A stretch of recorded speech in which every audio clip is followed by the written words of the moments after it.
السلام علیکم دوستو، ایک بار جبرائیل علیہ السلام نبی کریم صلی اللہ علیہ وسلم کے پاس آئے تو آپ صلی اللہ علیہ وسلم نے دیکھا کہ جبرائیل علیہ السلام کچھ پریشان ہیں۔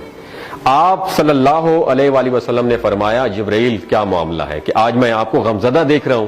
تو جبرائیل علیہ السلام نے عرض کی، اے محبوب، کل میں اللہ پاک کے حکم سے جہنم کا نظارہ کر کے آیا ہوں، اس کو دیکھنے سے مجھ پہ غم کے آثار نمودار ہو رہے ہیں۔ نبی کریم صلی اللہ علیہ وسلم نے فرمایا کہ جبرائیل مجھے بھی جہنم کے حالات بتاؤ۔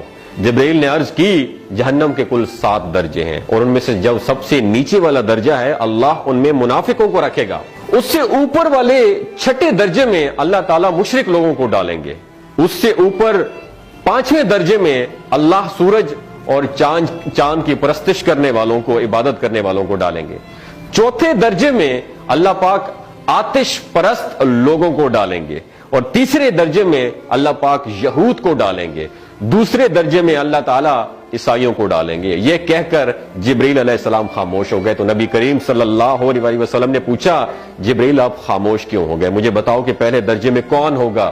جبرائیل علیہ السلام نے عرض کیا کہ اے اللہ کے رسول، پہلے درجے میں اللہ پاک آپ کی امت کے گناہگاروں کو ڈالیں گے۔ جب نبی کریم صلی اللہ علیہ وسلم نے سنا کہ میری امت کو بھی جہنم میں ڈالا جائے گا تو آپ بے حد غمگین ہو گئے اور آپ نے اللہ کے حضور دعائیں کرنا شروع کر دی۔ 3 دن ایسے گزرے کہ اللہ کے محبوب مسجد میں نماز پڑھنے کے لیے تشریف لاتے، نماز پڑھ کر حجرے میں تشریف لے جاتے اور دروازہ بند کر کے اللہ کے حضور رو رو کر دعائیں فرماتے۔ صحابہ حیران تھے کہ نبی کریم صلی اللہ علیہ وسلم پر یہ کیفیت کیسے طاری ہوئی ہے، مسجد سے حجرے جاتے ہیں، گھر بھی تشریف لے کر نہیں جا رہے۔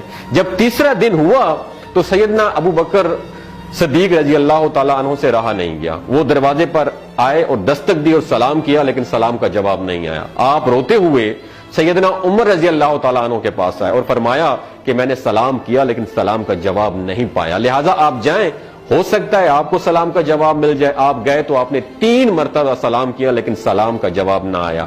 حضرت عمر رضی اللہ تعالیٰ عنہ نے سلمان فارسی کو بھیجا لیکن پھر بھی سلام کا جواب نہیں آیا۔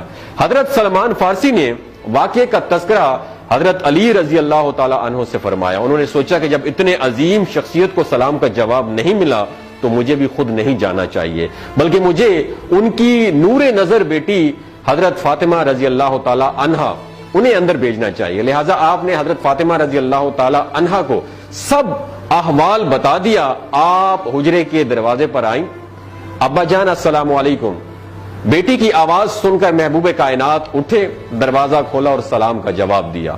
ابا جان، یہ آپ پر کیا کیفیت ہے کہ 3 دن سے آپ یہاں پہ تشریف فرما ہے؟ نبی کریم صلی اللہ علیہ وسلم نے فرمایا کہ جبرائیل نے مجھے آگاہ کیا ہے کہ میری امت بھی جہنم میں جائے گی۔ فاطمہ بیٹی، مجھے اپنی امت کے گناہگاروں کا غم کھائے جا رہا ہے اور میں اپنے مالک سے دعائیں کر رہا ہوں کہ اللہ ان کو معاف کر دے اور جہنم سے بری کر دے۔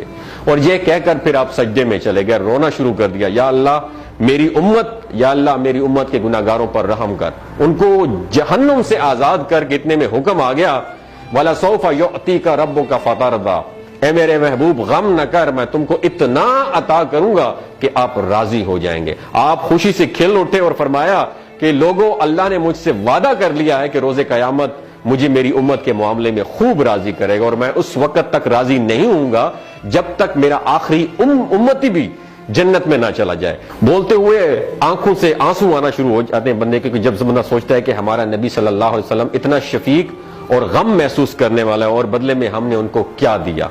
آپ کا 1 سیکنڈ اس ویڈیو کو دوسرے لوگوں تک پہنچانے کا سورس ہے۔ میری آپ سے عاجزانہ اپیل ہے کہ لا حاصل اور بے مقصد پوسٹیں ہم شیئر کرتے رہتے ہیں، لیکن آج اپنے نبی کی رحمت کا یہ پہلو کہیں ہم سے مس نہ ہو جائے۔ ایک شیئر کر کے اپنا حصہ ضرور ڈالیے گا، کیا پتہ کون گناہگار پڑھ کر راہ راست پہ آ جائے اور دوسروں کو تھوڑی سی ہدایت مل جائے۔ کہنے کا مقصد یہ ہے کہ ایک نبی ہمارے لیے اتنا غم خوار ہے اور ہم یہاں بیٹھ کے اس کی امت کے اوپر اتنے مظالم ڈھائے جا رہے ہیں، ہمارے فلسطینی بھائیوں پہ اتنا ظلم کیا جا رہا ہے، لیکن ہم ٹس سے مس نہیں ہو جا رہے۔ آج ہمارے پاس اگر تلواریں ہوتی تو ہم تو بالکل سوچنا ہی ختم کر دیتے، لیکن آج ہمارے پاس میزائل ہیں، آج ہمارے پاس ایٹم بم ہے، لیکن پھر بھی ہم بے حس بنے ہوئے ہیں۔ اللہ تعالیٰ ہمیں ہدایت نصیب فرمائے، اللہ تعالیٰ ہمارے لیے آسانیاں پیدا فرمائے اور اللہ تعالیٰ ہمیں نیک کام کرنے کی توفیق عطا